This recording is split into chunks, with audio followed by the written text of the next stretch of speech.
And we're live. Hello, and welcome to another episode of Gold Standard, a very British episode today. You can see the wonderful patriotic T-shirt that I'm wearing because obviously we're here to discuss. Oh, Jesus! I've got to stop doing this.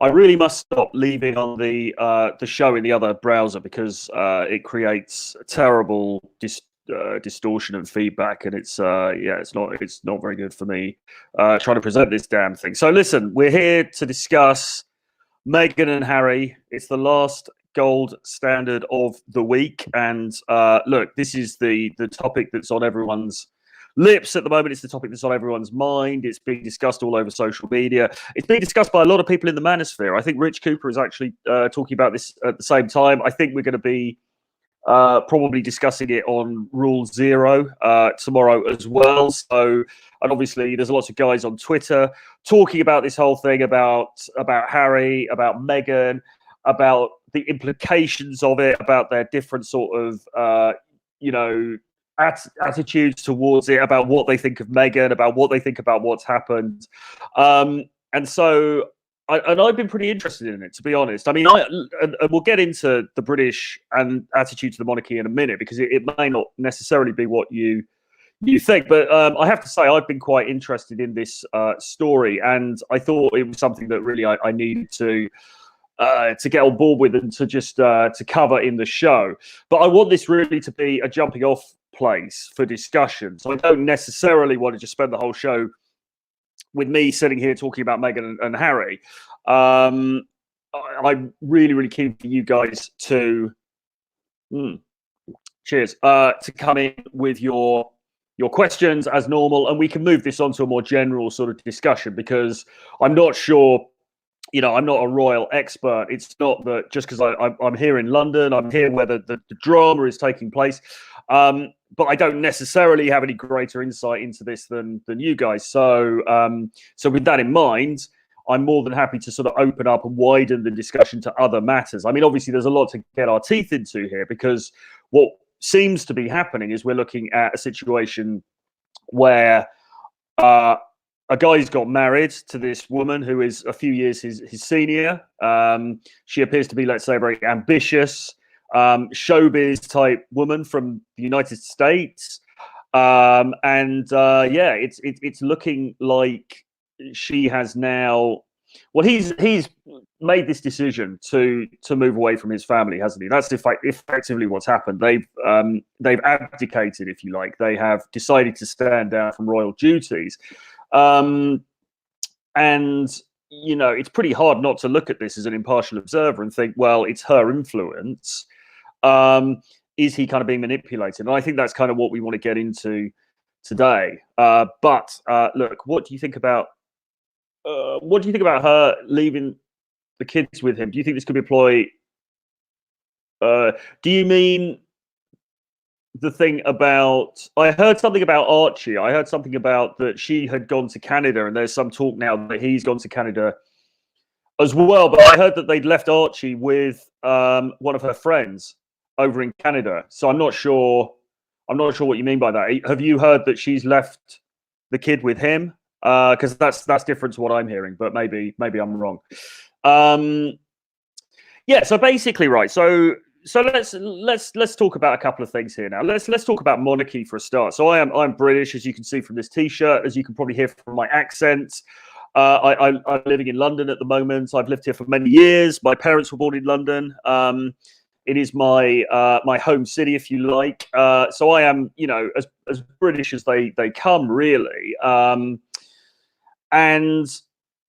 monarchy. I mean, it's a big deal, right? I mean, I was in Russia earlier last year, and I remember being quite surprised. In Russia, in Moscow, in a supermarket, I saw some copies of Hello magazine, or whatever their equivalent is there, and there were pictures of Harry and Meghan on the front, and I was kind of quite taken aback because I thought, wow, they're interested in this, even in Russia, even in this place that's so different and so, so separate from the UK in a sense, and they're interested in our royal family. That's kind of interesting. And of course, I know in the States that in America they're very interested as well. Obviously, in Canada, as part of the Commonwealth, we share the monarch. So yeah, I mean, and what it's really strange because for me personally, I've never really been that interested, to be honest, in the royal family. And maybe if you're not from the UK, you might be excused for thinking that we're all these massive monarchists and we all love the royal family and we're all addicted to it like it's a big soap opera. And actually, that's not really the case. I have done my best throughout most of my life to ignore the royal family to the greatest extent possible. And why is that? Well, for people of a certain age, I mean, maybe it's different for, I don't know, really. I mean, maybe I think it depends on a number of different things. But for me, it always seemed a bit uncool, because the whole idea of tradition and the whole idea of this sort of slightly stuffy as they were, old family that had these really antiquated traditions and antiquated sort of way of life and everything like that. It always seemed a little bit uncool. It wasn't really, and being a monarchist, I think certainly when I was at school in the sort of the 80s and the 90s, the idea of being a monarchist would be seen as being quite uncool. It wouldn't be something, if you were one of the cool kids or aspired to be one of the cool kids, you wouldn't be talking about the royal family. Do you know what I mean? That would be for I don't even know, really, kind of geeks or people who were very conformist or sort of normies, if you like. It certainly wasn't something really that if you aspired to be cool, and I certainly aspired to be cool. I mean, I wasn't particularly cool, but I certainly aspired to be cool. Being a monarchist wasn't something that would be really celebrated. And actually, in many ways, being an anti-monarchist was probably seen when I was growing up as being more the cool way to go. I mean, for example, I'm a big fan of Morrissey, big fan of the Smiths. Maybe you guys are familiar with the Smiths. I know Morrissey is still pretty big even in the States, where he plays sold-out concerts at places like the Rose Bowl in Los Angeles and so on. And Morrissey, as well as being quite outspoken these days about his somewhat right-wing beliefs, has also always been vehemently anti-royalist, anti-monarchist. So the Smiths' greatest album, arguably, is called "The Queen Is Dead," where he sings gleefully about the Queen being dead. He's always talked in interviews about his sort of desire to see the monarchy disbanded, and in more or less violent ways, depending on the mood that he's in.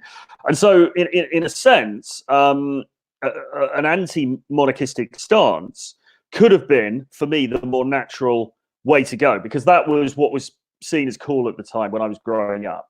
And I could have gone totally down the Morrissey route and been like, no, I'm anti-monarchist, I'm anti-royal, blah, blah, blah.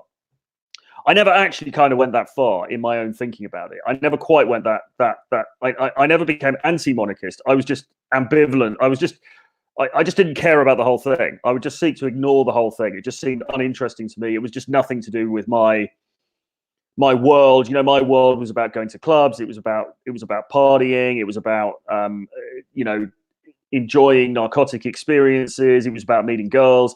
It wasn't about sitting around watching the stuff about the royal family. That was the kind of thing that my parents did, my stepmother, whatever.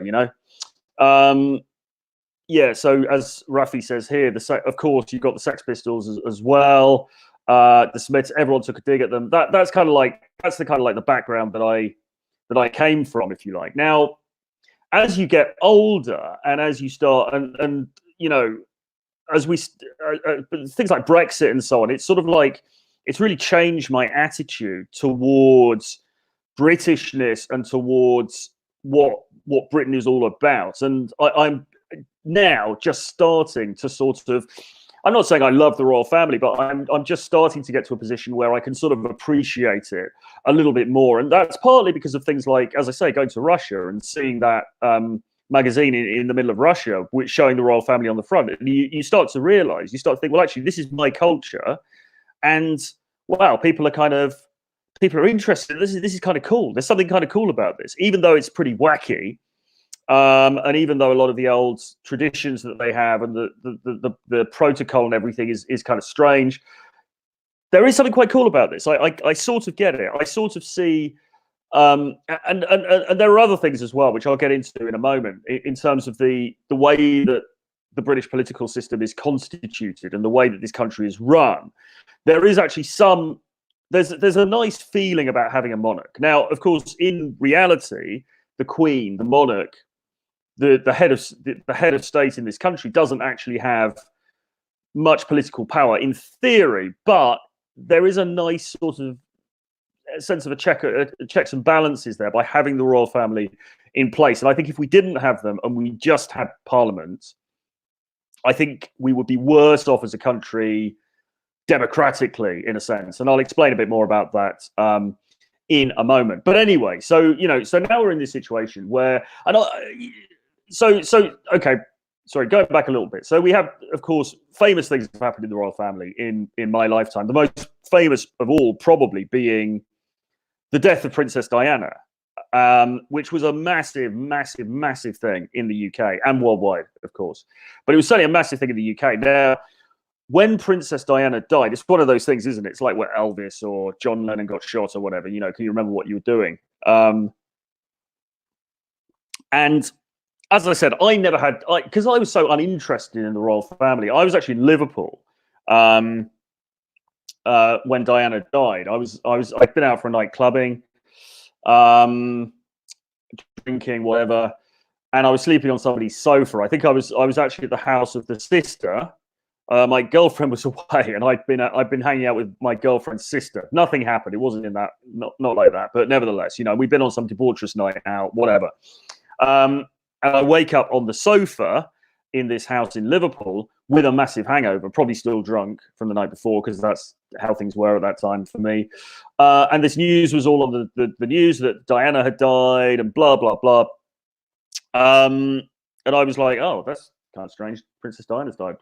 Didn't expect that one, And then, of course, it became this massive thing that we all know about now. If you were in Britain at the time, people were sending reeds. There were crowds in the street. It was a huge, huge, huge deal. It kind of really rocked the British psyche in this sort of almost unprecedented way. People hadn't seen anything like it before, and they haven't probably really seen anything quite like it since. It was a huge, huge event in the nation's history for nearly everybody except me, because I was drunk and I just didn't really.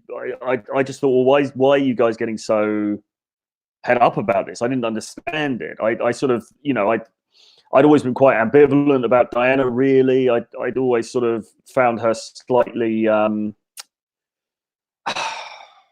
I don't know, really. I mean, just sort of basic, I suppose, in a way. Like I hadn't had this great love for her that all these other people had had.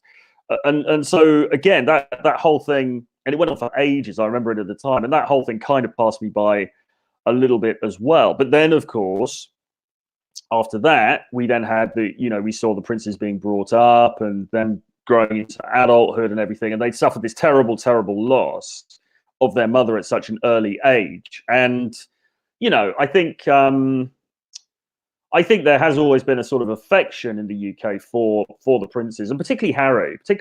I mean, William it just seems to me a chip off the old block, really, isn't he? He's sort of like Charles Mark II.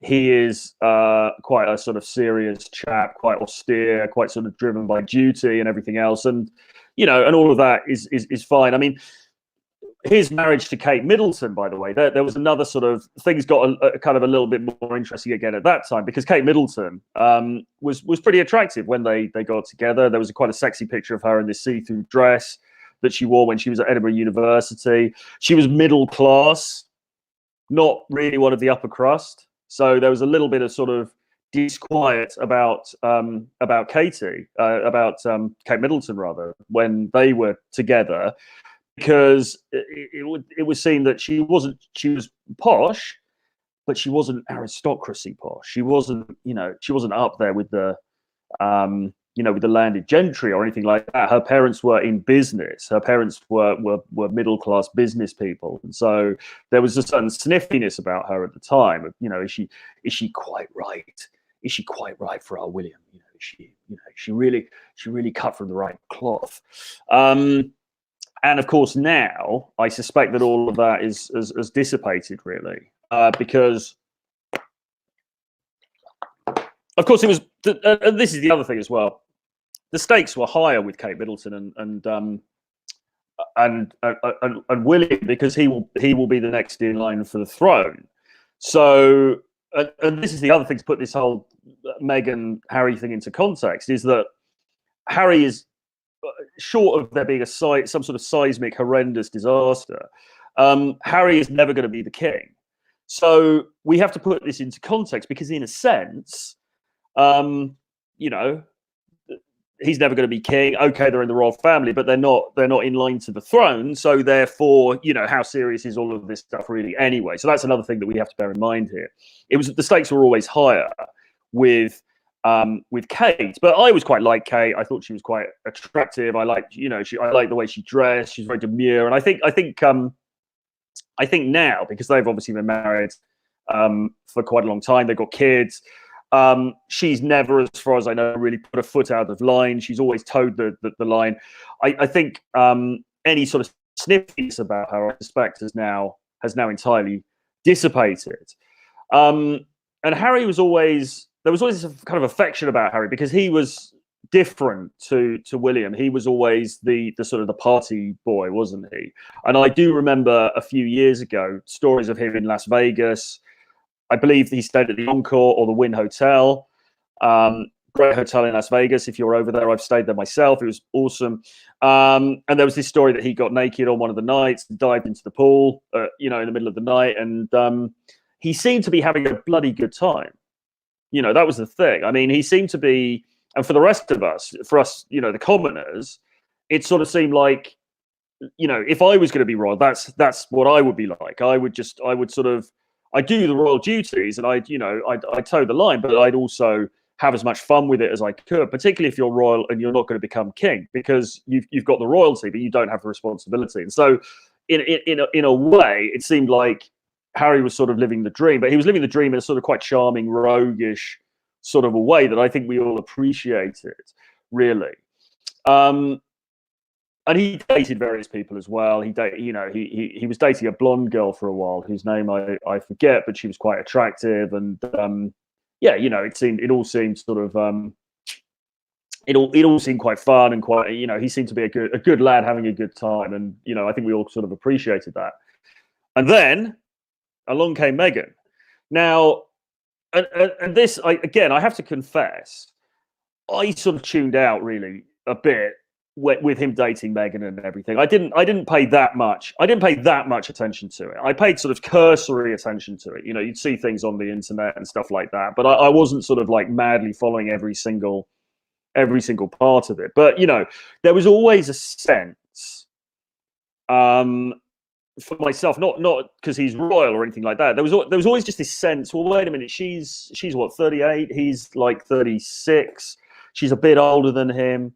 You know, she's had this past. She's American. You know, no, I'm only joking. I'm only joking. I love Americans. I'm only joking. But you know, there's this sense that she's sort of come from the outside. She's a bit older than him, and I think even for the Brits, even worse than being American, God forbid, she is also in show business. She's an actress. I mean, if you remember, back in the Victorian times, of course, actresses were in British society were regarded as being little better than cheap prostitutes and you know, women of the night sort of thing. Which, of course, I'm not casting that aspersion. Of course, we know that's not the case, but that's how they were viewed. You know, actresses in Victorian theatre in London were seen as being little better than hookers, and probably some of them did, you know, do that on the side as well. So, in that context, you have to look at Meghan and think, well, this is a woman from a very different background with a very, very different, you know, sort of life, and probably very different expectations of life. And she's older than him. She's sort of like, I mean, I would always joke to friends when they were dating, you know, why is he sort of why is he going down this route with her? You know, why is she really? If you're going to cash in your chips and you're going to, you know, you're going to settle down in inverted commas and get married, is she really the best option that he had? I think he was a girl called Chelsea, actually, he was seeing before. If anyone knows, correct me in the chat, but he was seeing a blonde British girl before who I remember being quite attractive, and it sort of looked like things might go the distance with them for a while. And then that sort of came to an end, and then Meghan came into the picture. But yeah, I mean, you know, and then there was the wedding. Now the wedding, again, I didn't bother to watch. Everybody else in London was watching that bloody wedding except for me. It was a really hot day. I can't remember what I was doing the night before, but I was living right in the centre of London at that point.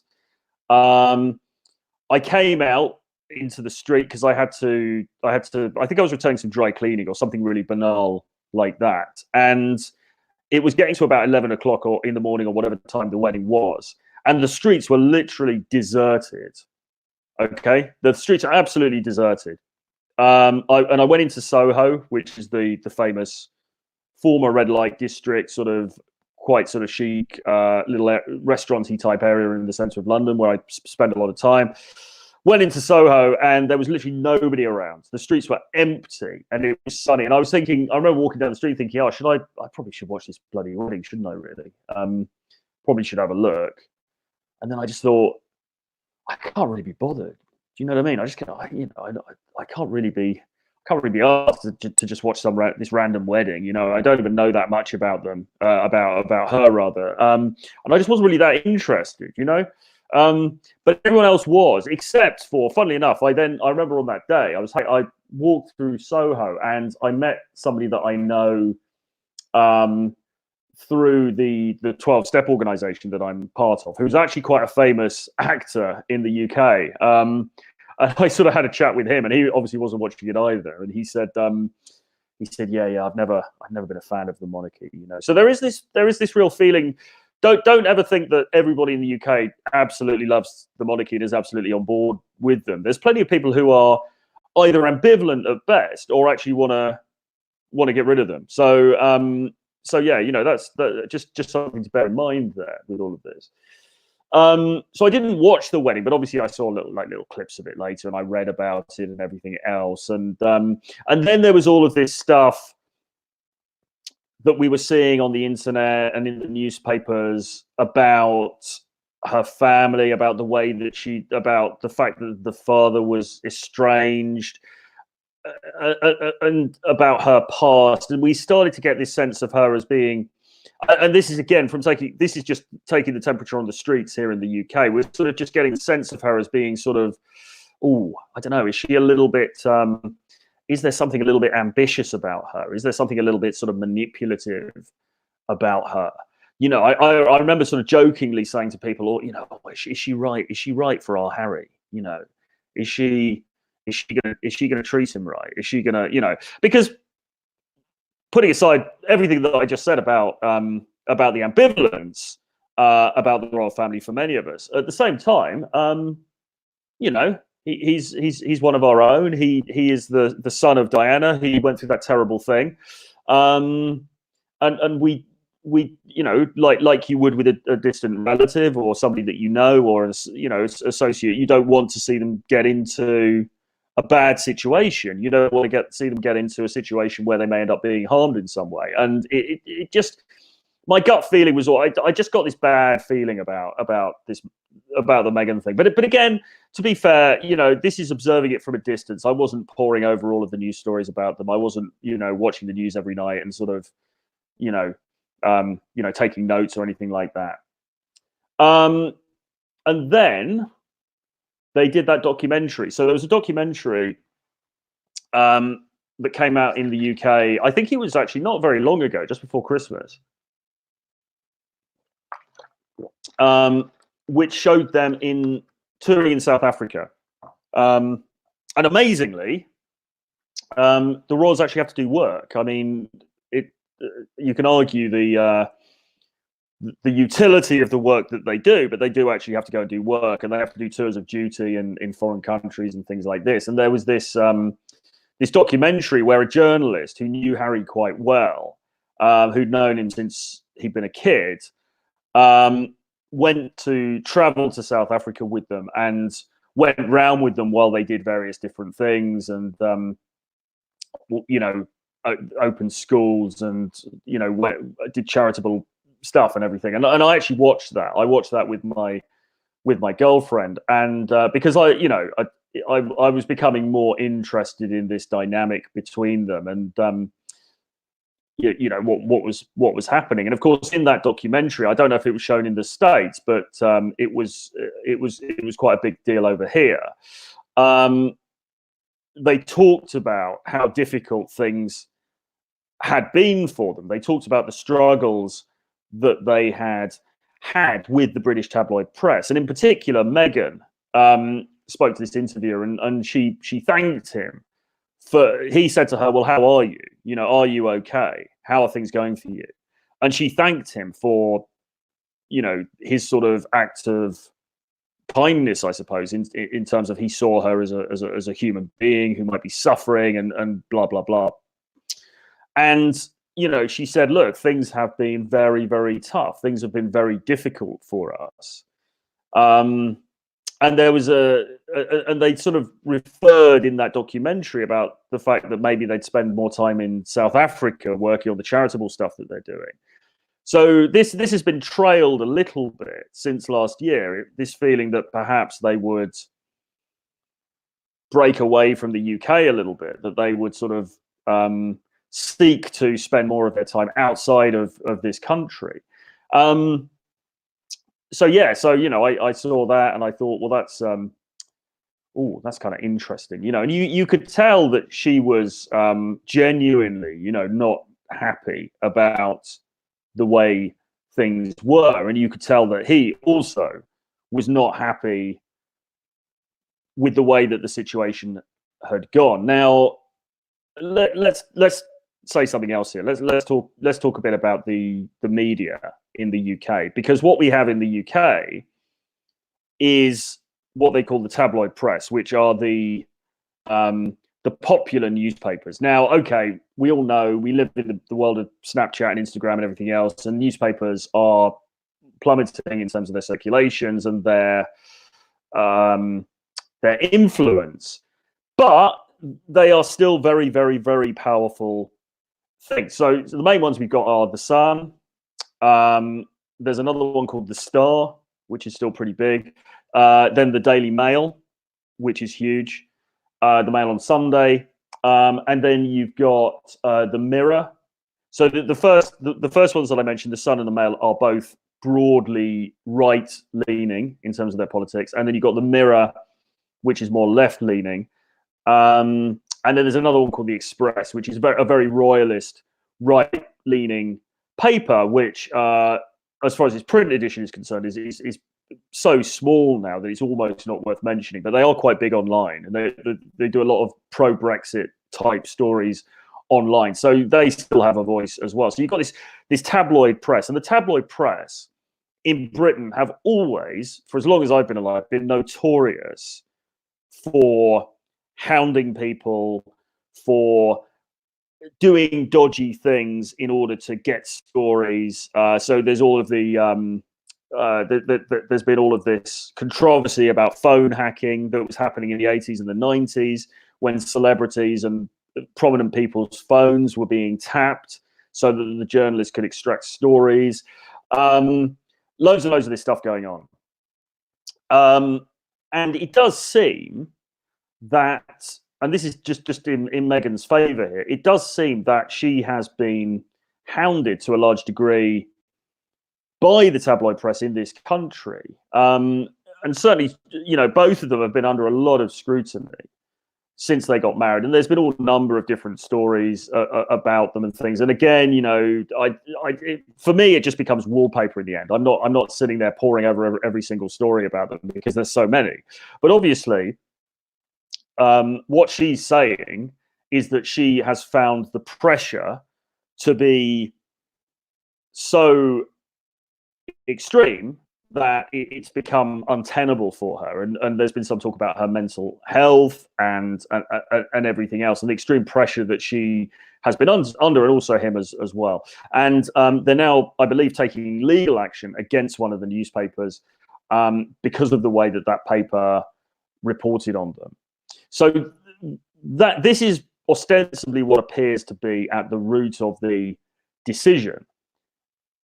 Whether that's fair or not, whether that's the real reason, is another thing. Obviously, I can't definitively say, but certainly there is truth in the fact that they have been the subject of a lot of scrutiny from the tabloid press, and I'm sure that a lot of that scrutiny has felt to them unfair, and it's misrepresented them, and it's represented them in ways that they wouldn't want to be represented. So all of that is fine. We can accept that, but, and this is where I think the difficulty comes in, is that she knew before she married him what this was going to entail.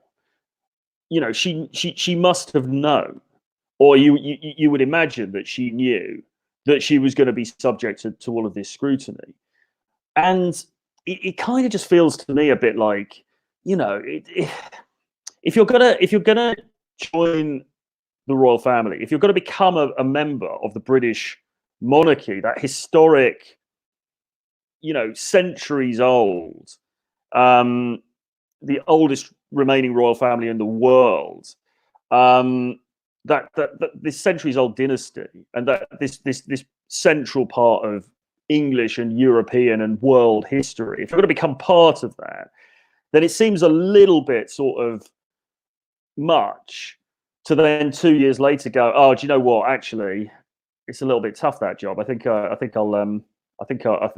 back out and go and live in America, go and live in Hollywood instead. Do you know what I mean? It just seems like if you're going to do it, you have to take the negatives with the positives,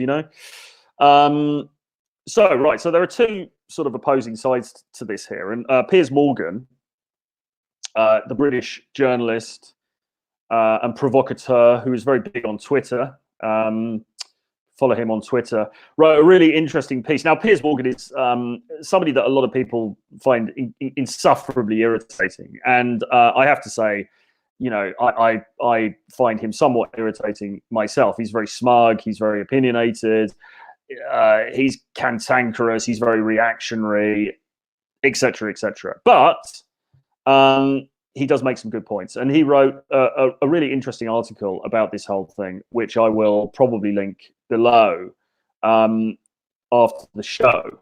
And I found myself sort of agreeing with him, and what he was basically saying was, this is a temper tantrum. They want to have their cake and eat it. And he's really blaming Meghan for this. He's putting her in the driving seat of this, which, let's face it, we suspect is probably the case. He's basically saying, look, it's a temper tantrum. She wants the glitz, she wants the glamour, she wants the fame, she wants the acclaim, she likes the idea of being in the royal family. She likes the idea of being the princess, but she doesn't want to do the dirty work. Do you know what I mean? She doesn't want to go and open a health centre in Stoke-on-Trent on a wet Thursday morning, I think was his rather amusing little analogy. And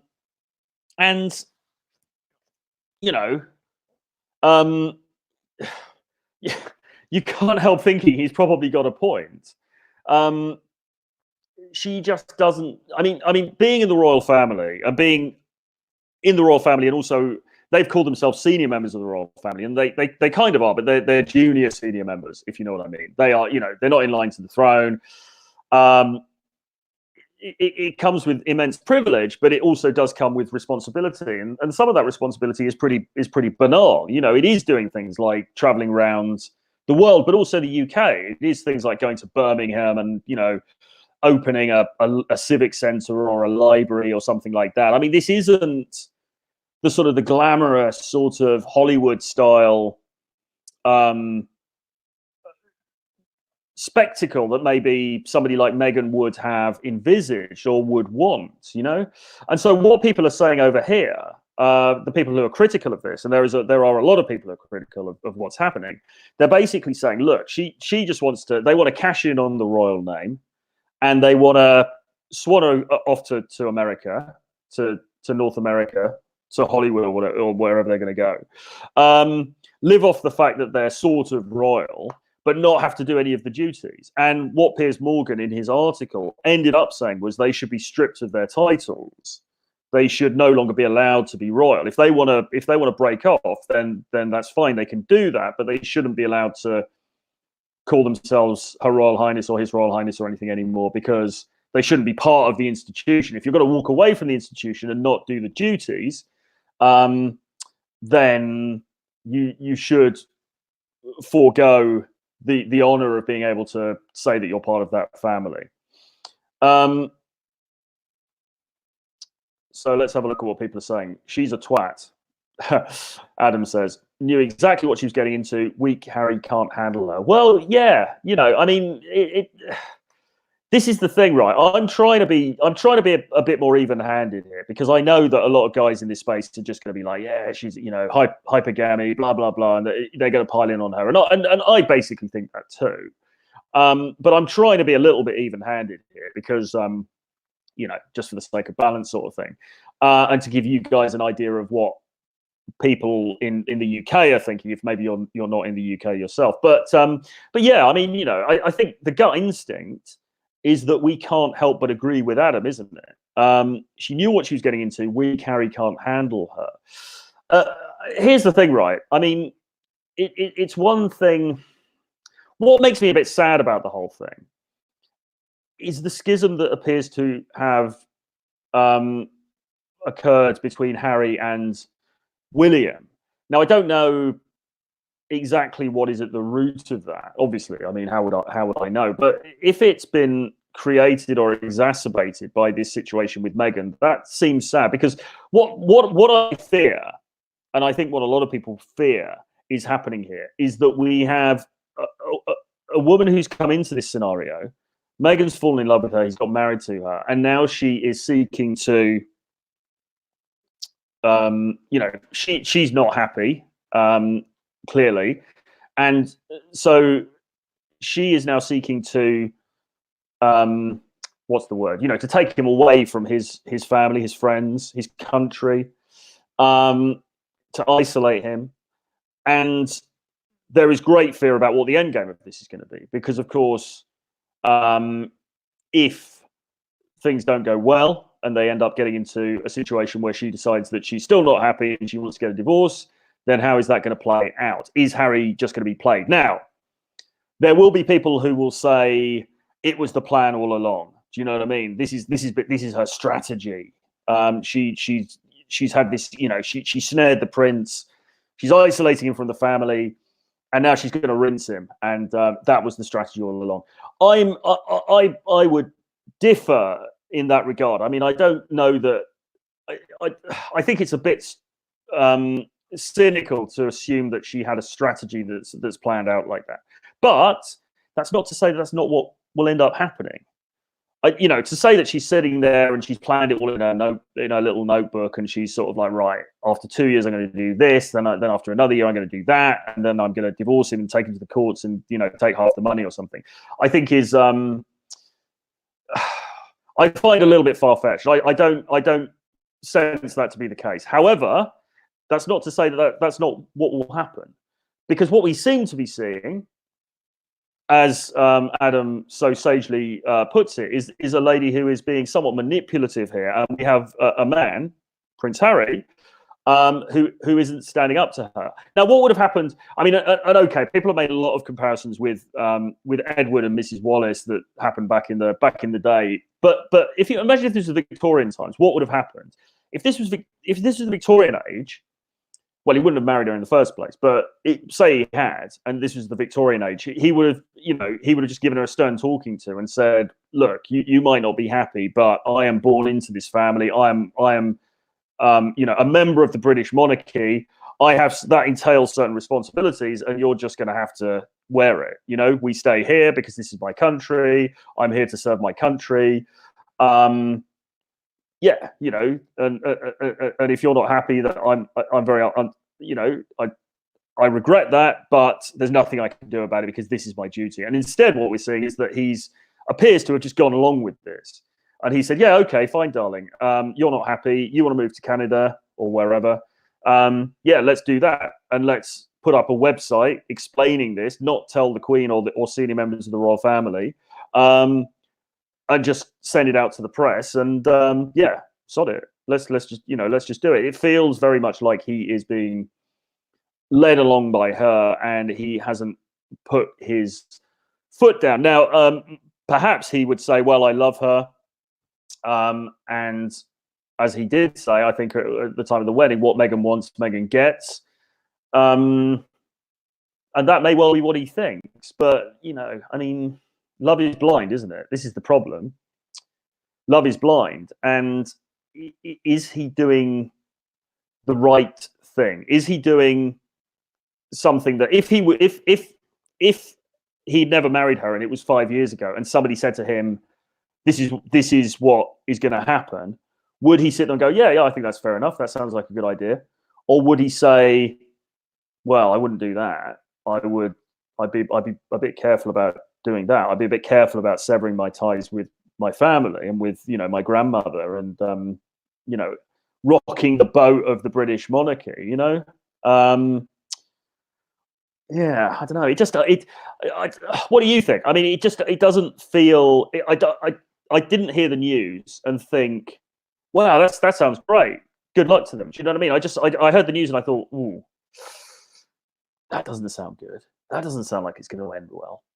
And I think I sense a lot of other people are feeling that as well. Yeah. So as Rafi says, women manipulate subconsciously most of the time. Okay, I mean, I would agree with that, and I think people manipulate subconsciously most of the time. I don't think in emotional scenarios like relationships and marriages, I don't think that it's necessarily pre-planned. I don't think people are sitting there going, right, I'm gonna do this, and then I'm gonna stab the. I mean, maybe that, I'm sure that happens, but I don't think that happens as commonly as we might believe. But if the end result is still that the guy gets estranged from his family and then screwed over, then the end result is still bad, regardless of whether she intended it from the beginning or not. You know, with Meghan, I don't know. I would be surprised if there was some deliberate strategy that she'd engineered from the beginning to do this. But at the same time, you know, the end result is the end result, right? You know, if that's what ends up happening, then that's still bad. And like Rafi says, these things can be driven subconsciously anyway. So she might not, if she was here now and we were talking to her and we said, well, what's your intention in this scenario? She would, I think we can all guess what she would say. And she might be telling the truth in the sense that that's absolutely what she believes. But her subconscious may be driving her to do something different to what she would profess to be the case if you asked her point blank. In other words, her hindbrain might be doing something very different to what her forebrain is telling her to communicate to us. RMPC, is love real, or is it just a bunch of emotions? Oh, which does he keeps posting other stuff. So, or is it just a bunch of emotions? Well, we could do a whole show on this, couldn't we? Is love real? What is love? Love is, I think Rouge, before he became the new Messiah, once defined love as, what did he put it? Lust plus scarcity. So what he meant by that was, love is you're sexually attracted to that person, you feel lust for them, and you have a sense of scarcity. You feel like you're not going to meet anybody else, or you're not going to meet anybody else as good, or she is the only girl that is going to want to invest in you in this kind of long-term relationship. And so that's what creates love. Now, that is very cynical. And if I ever post anything like that on Twitter, I get loads of trads coming after me going, oh my God, how you're a nihilist, you're a, you know, you're a demon, you don't understand love, you don't understand love, damn it. But yeah, what is love really? I mean, what it's a chemical bonding process, isn't it, between people? Now, that's not to say, you know, that's a massive topic, RMPC, that we could get into probably in another show, because I mean, just because it's a chemical bonding process, which is basically what it is. I mean, what is romantic love really? It's to bond two people together so that when they have a kid, like baby Archie in this situation, they stay together for long enough to nurture that kid so that it is able to reach maturity or reach an age where it can look after itself. That's kind of what love is. How love operates, or the purpose of love, if you like. But that's not to say that people don't have real feeling for other people. That's not to say that there isn't great affection between us. That's not to say that we don't care. You know, I mean, there's a lot of nuance to this kind of stuff. I mean, and yes, Rafi here says oxytocin. Absolutely, it's oxytocin is the chemical. It's the cuddle chemical, they call it. It's the chemical that bonds us to one another. And if you spend long enough with somebody and you spend a lot of time cuddling them and being affectionate with them, then the oxytocin is going to kick in, and you're going to start to become almost addicted to that person. And this can be a beautiful, wonderful thing, or it can be a terrible thing, depending on how things go down. So yeah, now, you know, Harry and Meghan haven't been together for that long, so they're probably still within, if not the honeymoon period, they're certainly still very closely bonded. The oxytocin is probably still raging through Harry's veins, and, you know, through hers as well. So for that reason, is he seeing things clearly? Is he being rational in the course of action that he's chosen?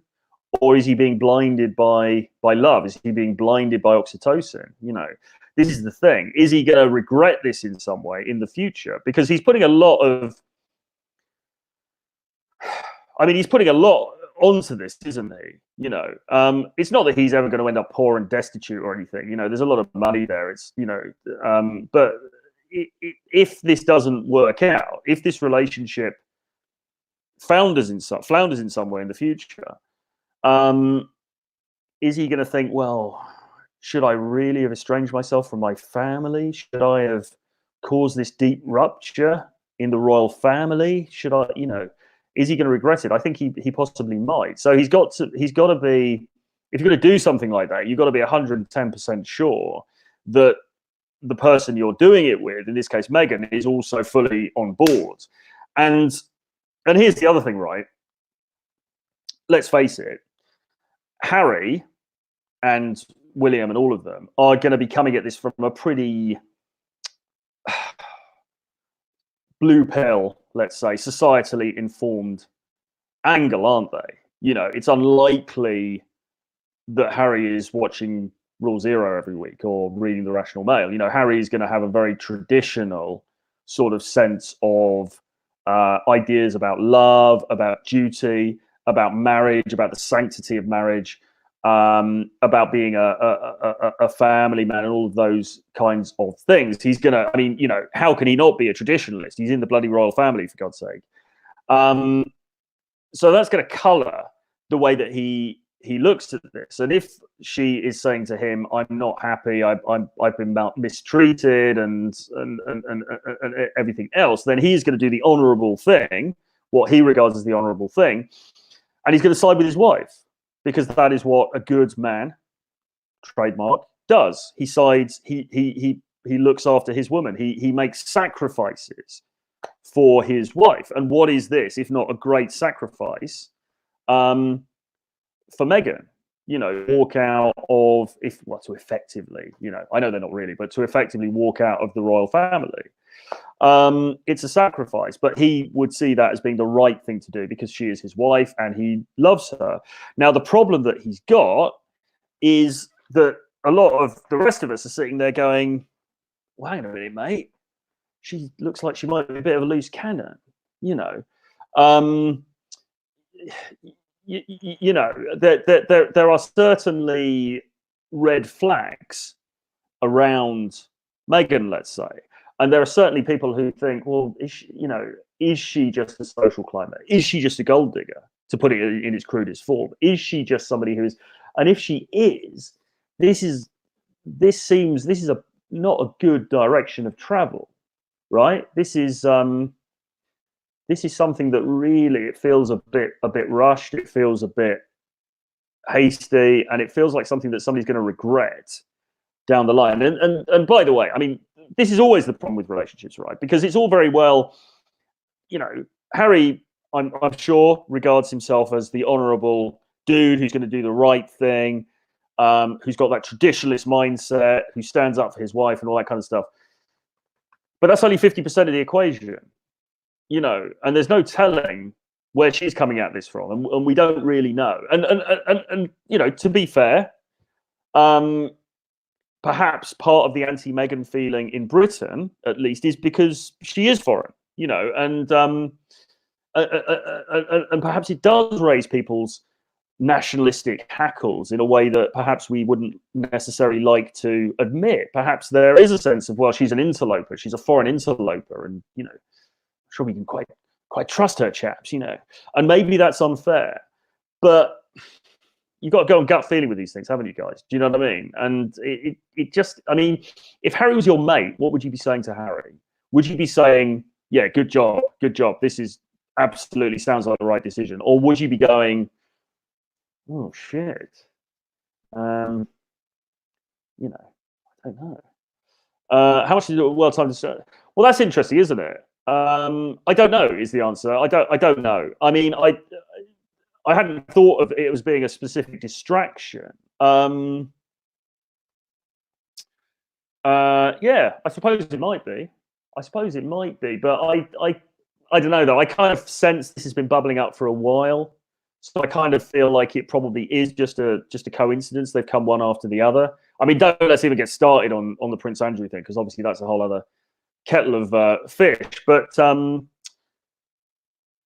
one thing I was going to come back to is, okay, let's call out the elephant in the room before we finish this, because there is also, of course, the matter of Meghan's racial heritage as well. And I was reading an article, I think it was from the New York Times. It was from one of the American publications, and I was reading it this morning, and from the sort of more liberal American publications. And it was basically saying, why does Meghan want to get out of Britain? And it's saying, well, it's the racism. Is there something in that? There might be. I mean, there might be. I think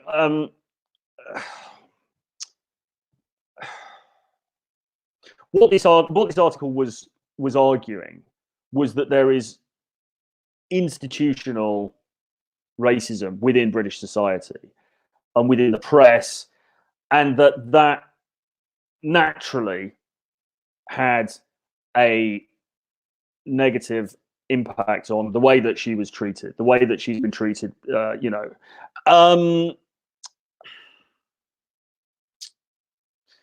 is possibly, and we have to take this into account as well, because being fair from her point of view, if she feels like she's been hounded by the British establishment, then that's not going to be good for anybody. That's not going to be good for her mental health. That's not going to be good, So if that was the case, then you could not see a point, but you can kind of think, well, is that a factor that has influenced this decision? And of course, in that situation, Harry is going to stand up for his wife, and he's going to make the stand that he thinks is necessary.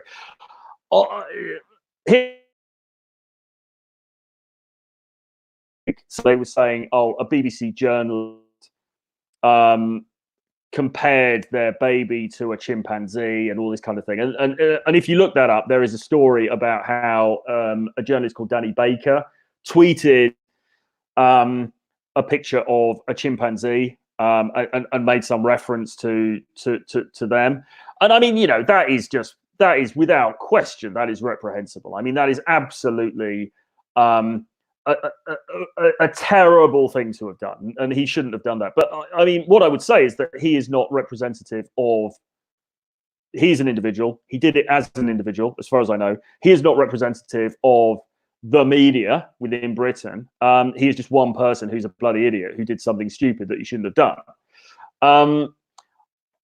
My sense is that I think, in general, my temperature take in the UK was that people fully accepted Meghan, and they liked her, and there was a sense of feeling that the fact that she was from a somewhat different background was a good thing, because it sort of like modernized the family a little bit, and sort of like it brought this different flavor into things, and it was good. It was a good thing. So I would be skeptical about the idea that it's this sort of underlying racism that has driven her out, or at least I'm skeptical that it has been pronounced enough to warrant what's happened. But of course, I accept that I'm saying this as a white dude, and so my take is necessarily going to be going to be prejudiced by that. But you can't help feeling when you look at it, and yes, sure, she's been badly treated in the press.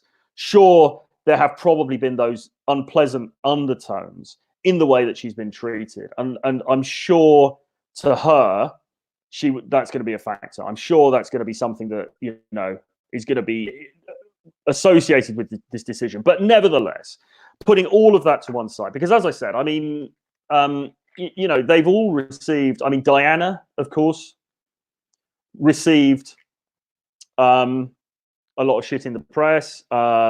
Kate Middleton has in the past. A lot of people do. It comes with the territory, and I think what we can't help feeling overwhelmingly is that when all things are considered, when all's said and done, basically she just doesn't like. She's just a bit fed up. She just doesn't like the attention. She doesn't really like doing the work very much. It's a bit stuffy. It's probably a bit boring, some of it.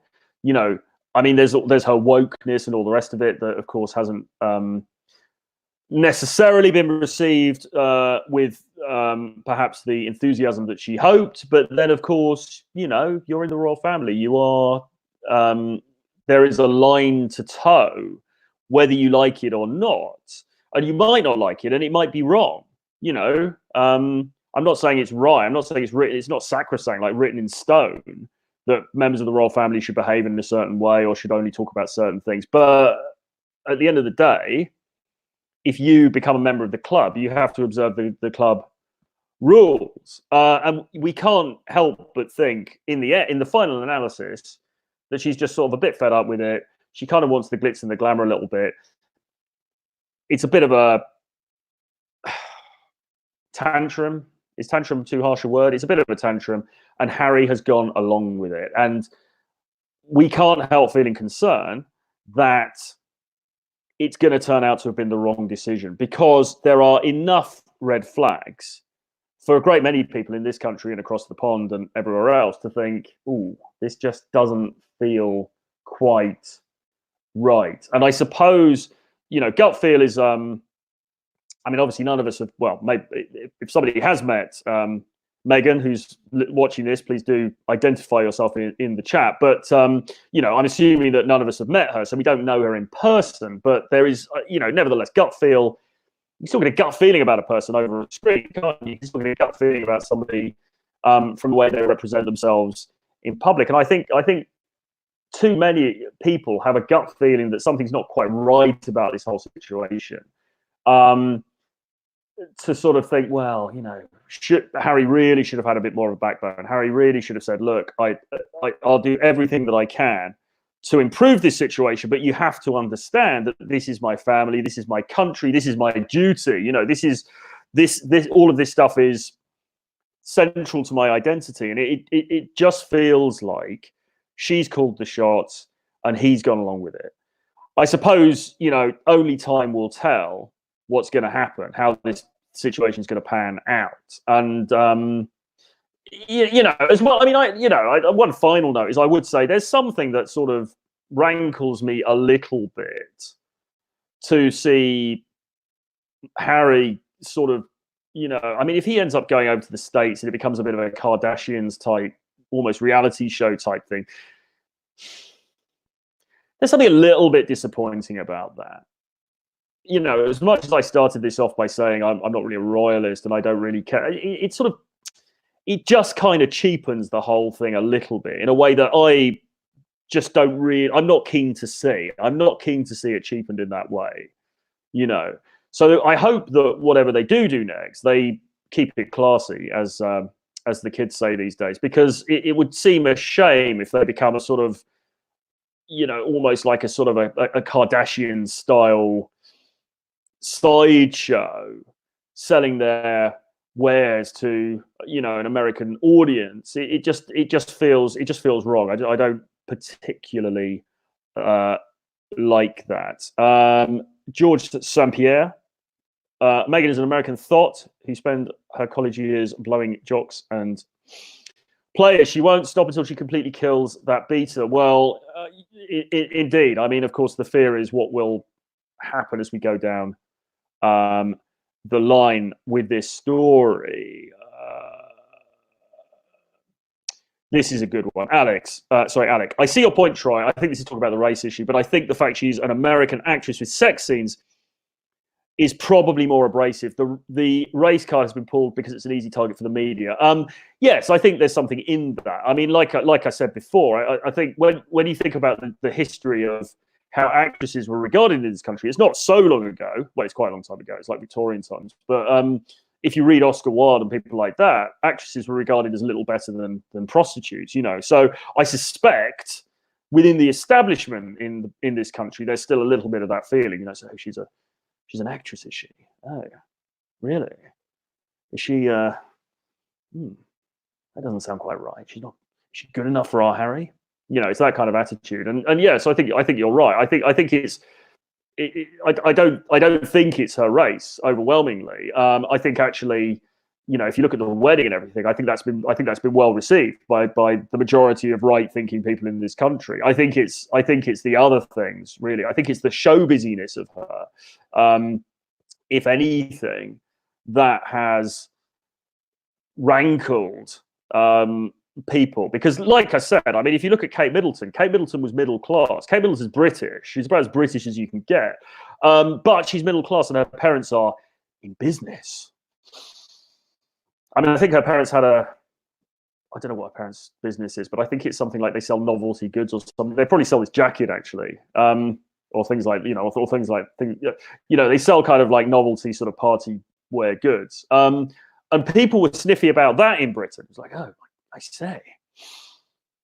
So she's not one of the Middletons from Hampshire. They're in business, you say? How terribly vulgar.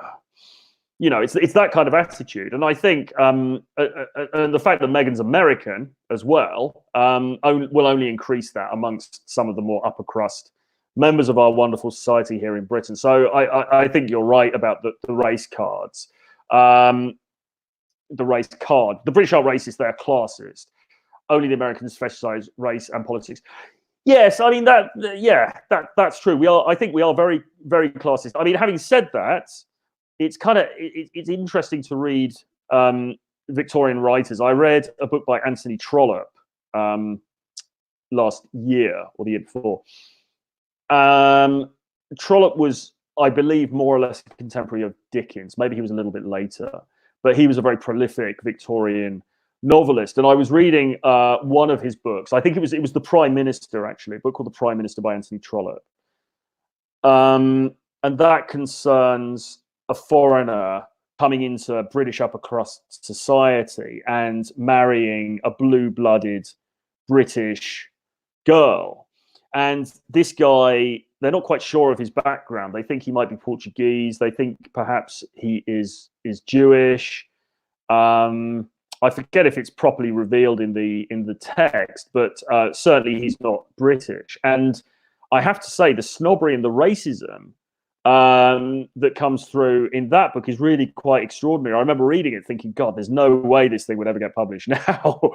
I guess it came out in the mid 19th century, like 1850s or 60s or something like that. And that really opened my eyes to the racism that was inherent in British society at that time. Now, I believe it's largely gone now. I don't think anybody seriously is still would still espouse those views. But if we're looking at foundationally, certainly that was present in British society in the 19th century. So yeah, but I would agree. I think overall, I think we are more classist than we are racist, and I think class certainly comes into this situation to a great degree. What is this one? Meghan has been crumpled like a little chicken wing for years, hence the crazy eyes. Yep, okay. And then by the time a female actor is 36, she's been acting for almost 20 to 25 years. Think about all the casting couches, shady managers, daddy issues. The demons are infinite. Well, yeah, I mean, here's the thing, right? I think even giving her the benefit of the doubt, I think the difficulty is that there are indicators that trouble enough people to think, this situation just doesn't quite feel right. And as I say, I guess it remains to be seen what happens. I mean, one thing I will say in her defense is that I was reading something just before we came on air about her helping out after the Grenville, the terrible Grenville fire that happened a couple of years back. So if people aren't aware, there was a terrible fire in a tower block in West London where many people died because the exterior of this tower block, this skyscraper or whatever you want to call it, residential building, wasn't properly maintained, and so lots of people died. It was a terrible tragedy, and I did see she went down there afterwards. She went to help out. She went to meet people who were involved in the tragedy. And she acquitted herself very well. So, I mean, as much as, yes, there are some of these red flags, she does have this humanitarian side to her. However, of course, that rubs people up the wrong way because the wokeness, of course, which is a whole other thing, just annoys people and irritates people. But is she a bad person? No, I don't necessarily think she's a bad person in that regard. I mean, as I say, her what she did with Grenville, which was a terrible thing, looked, seems pretty noble. She seems to really care about a lot of issues, a lot of people who are less fortunate than her. Now, you could say it's virtue signaling. Well, we don't know, but I think she's done some okay things. Adam doesn't agree. She's a narcissist. Well, we don't know. This is the problem, isn't it? We don't know. And people doing charitable things, are they just narcissists or are they doing it because they're good humanitarian people? We don't know. Typically, we'd say probably a bit of both. But regardless, the work that she does for charity is separate to the way that she conducts her romantic and intimate relationships. And she is, after all, a woman. And is she manipulating Harry? This is the big question. Is Harry being manipulated? Should Harry put his foot down? Are we seeing the start of a spiral into something that's not going to end very well? I hope that we don't. I hope that it does end well, because I like Harry, and he is one of our own. And he's had a lot to deal with throughout his life. But let's see. We're just going to have to wait and see how this plays out. But I hope that was interesting anyway. I mean, I'm trying to be reasonably even-handed about this because as much as I agree with the sort of the knee-jerk reaction of a lot of people in the sort of manosphere red pill type community, of course I agree with all that stuff because you look at it and you think, well, Jesus, you know.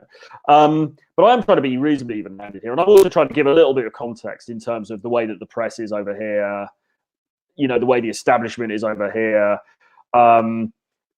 Maybe some of the slightly more admirable things that she's done, and so on and so forth. But overwhelmingly, I have to say, I mean, the reason I did this show is that I just wanted to talk about it because I don't get a very good feeling, and I think it does illustrate, you know, quite a lot of the things that we talk about in this space. Certainly, overwhelmingly, right? I just hope that Harry hasn't given away his agency in order to placate somebody who is going to end up proving not to have been worth it. That's what I hope. I hope that doesn't happen, because, you know, I'm saddened that there's a rift between him and William, if there is one, as we're hearing. I'm saddened that, you know, it seems like he's upset the Queen, he's upset his grandmother, you know, he's distancing himself from his family. That's not a nice thing to hear, and I just hope that it doesn't turn out that the reason that he's done it for her is a bad reason. But the red flags are out there, gentlemen, and you guys have identified them in the comments, and we've discussed them on this stream. So let's see. Rule Britannia. I'm going to leave it there for now because I've got to do some stuff before I go out. Yeah, it's quite funny. I'm going to leave it there because I've got to go out. But that's been it for Gold Standard for today. Should be back on Rule 0 tomorrow, which I think is on John's channel, John Modern Life Dating, and I think we're talking about the same thing. So it's going to be a whole weekend of discussions of this topic, which is a hot topic right now for many reasons. And yeah, you know, let's see how things unfold. But yeah, maybe we'll get some more news in the next. Things keep being leaked from the palace and all this kind of stuff. So maybe we'll see some more stuff in the next 24 hours, and I'll be able to report it back to you. But anyway, Troy Francis coming at you from good old London town, the former home of the what was she, the Duchess of Sussex, but not for much longer. But I'm still here in Old Blighty, and if you want to read more of my ruminations on the dating and sexual marketplace, then do grab a copy of Renegade Dating Blueprint, which is my 10-book bundle of wonderful books, including How to Be an Arsehole, 7 Laws of Seduction, and many more. Just $39 at the moment, guys. You can get it on the link below. Do subscribe to this channel, hit the notifications bell so you know when I'm doing a new video. What else? Sign up for my daily email. I send out an email, a free article every day via email, Monday to Friday. Link is below. Do sign up for that as well. And I will leave it for now. Have a right royal good evening, and I will see you again very soon. Bye-bye.